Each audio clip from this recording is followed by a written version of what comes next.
iingxabantshintshi ezithe zaqaqamba kwihlabathi. Siqale eJapan, ibhanka enguvimba elilizwe iza konyusa inzala yemali-mboleko ngomyinge wesinye nesiqingatha 1.5% kwelamaRhanuka kwisithuba seminyaka emibini. Libhengeze oko ilungu lebhodi yebhanka yaseJapan uMakoto Sakurai.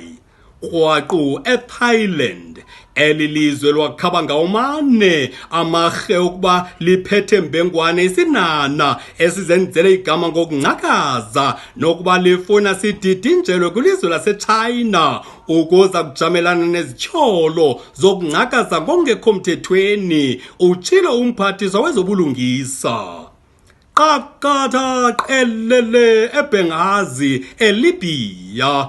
Abaqhankqalazi baphazamise unkinkishwa kweoli kwizibuko i-Essidra bekwanyanzelisa ukufuduswa kweenkampani zeoli kwimimandla evelisa ioli ukuze kuphuhliswe intlalo yabahlali bale mimandla enkinkisha ioli kumazwe aphesheya kwelwandle.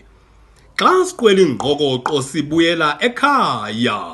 Emva kokuthi ndi kwevidiyo kaBrenda Ngxoli nowaziwa ngovuyo kumdlalo iHome Affairs exambulisana nomama wakhe kubudlelwane obukrakra okwencindi yekhala, itshantliziyo elizenzele igama kumaqonga onxibelelwano uMandisi Chingana lihlabe ikhwelo kubahlali boMzantsi Afrika baphosa esivivaneni kwaye nabo abaphosanga maseko. Yathi gqolo ukonyuka ingxowamali eza kuhlangula uBrenda noSky babuyele kwimpilo endilisekileyo.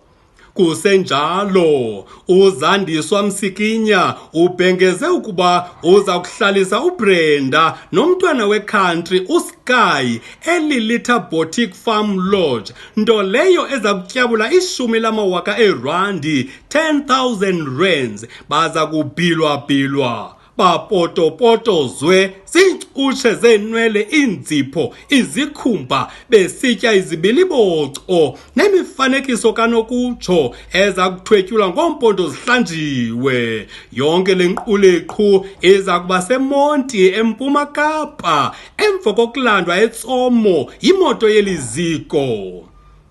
Sekuyintlalo isenzeka ukuba abadlali beqonga nakumabonakude bazifumanise bezimpula zikalujaca emva kokungafumani mathuba okuphuhlisa izakhono zabo nokugxotha ikateziko. Ukuba siyababala kungade kubuye amakhwenkwe ekwaluseni. Kwiqonga loqala zive ndinguJoe Manciya, Qongqololo.